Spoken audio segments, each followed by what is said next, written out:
हौसलो ही सदाई साण रहे, मंजिलन जो न पुछो असांजो पंध परे।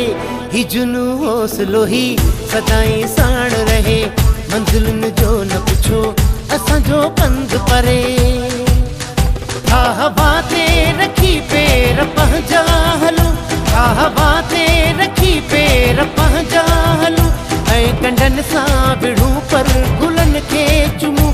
सारी दुनिया अवामी न्यूज़ जे सथ पारां सिंध में हथ जे हुनरनि खे उजागर करण जे उनवान जे सिरे हेठि सिंध जे मुख़्तलिफ़ शहरनि पारां सक़ाफ़ती ॾियारे जे मौक़े ते भरपूर मोट ऐं आजिया मिली रही है। असीं अवामी न्यूज़ जे चेयरमैन अब्दुल रज़ाक राजपूत जा थोराइता आहियूं, जे सक़ाफ़त जे ॾियारे जे मौक़े ते हथ जे हुनर खे उजागर कयो आहे, जंहिं हिन समाज में बेरोज़गारनि खे सहारो ॾिनो। हिन चैनल जे ज़रिए असांजी सक़ाफ़त उजागर थी ऐं असांखे हथ जे हुनर खे हिकु सुठो प्लेटफॉर्म मिलियो आहे, जंहिंसां असांजे हिन हुनर खे इंद सिंध में लिखियो वञे थो। अवामी न्यूज़ ज़िंदाबाद अहिड़ो ई प्रोग्राम अवामी न्यूज़ जे हेड ऑफिस में कयो वियो, जिथे मुख़्तलिफ़ स्कूलनि जा ऐं रागी हिते अची पंहिंजे फन जो मुज़ाहिरो कयो। ॾिसूं था आरएस केबीसी जी हिन रिपोर्ट में। हिंद सिंध में रहंदड़ सभिनी मुंहिंजे प्यारनि भाइरनि सिंधियुनि खे सिंध जी सक़ाफ़त ॾियारे जूं लख लख वाधायूं। जिथे बि हुजो ख़ुशि हुजो।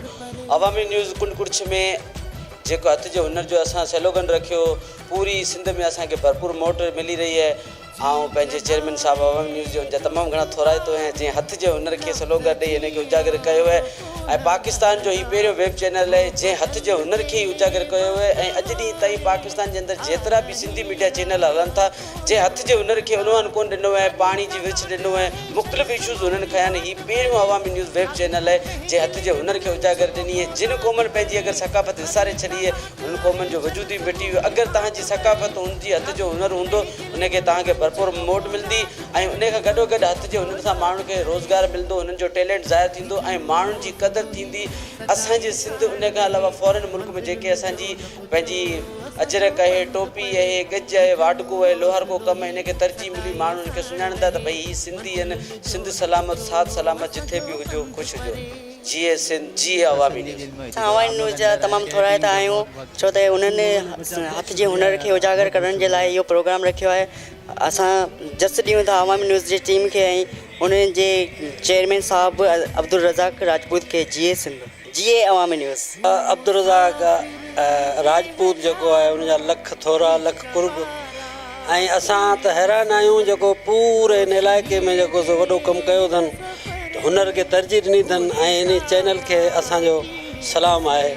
ऐं जीए न्यूज़ चैनल बाबा, न्यूज़ चैनल ज़िंदाबाद, अवामी न्यूज़ चैनल ज़िंदाबाद ज़िंदाबाद।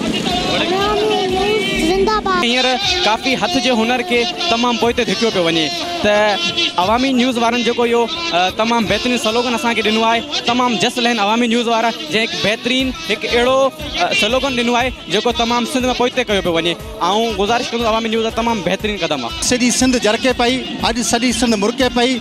असां सिंधी माण्हू अॼु ॻोठनि, झरनि, झंगनि, वाइणनि ऐं वस्तनि में अजरकनि सां, पटकनि सां सिंधी माण्हू अॼु भलोड़ सारा सफ़ेद लिबास पायो। सॼी सिंध जे ॻोठनि में सक़ाफ़ती ॾींहुं क़ौमी ईद तौरु मल्हाइनि पिया।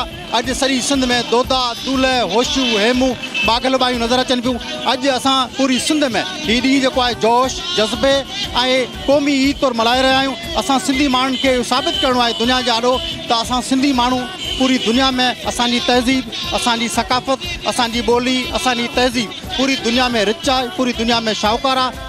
असांजी ॿोली जेका आहे उहा पूरी दुनिया में शाहूकार आहे। ऐं असां चाहियूं था त सिंधी जेका मोहन जो दड़ो आहे, असांजो हड़ापा आहे, उमरकोट जो क़िलो आहे, नगर पार्क आहे, लेंसटाउन सखर आहे, असांजा सिंध जा जेके क़ौमी विरसा आहिनि इन्हनि खे उजागर करियूं ऐं दुनिया में इहो साबित करे ॾेखारियूं त दुनिया में अहिड़ी का बि तारीख़ कोन्हे जहिड़ी सिंध जी तारीख़ आहे।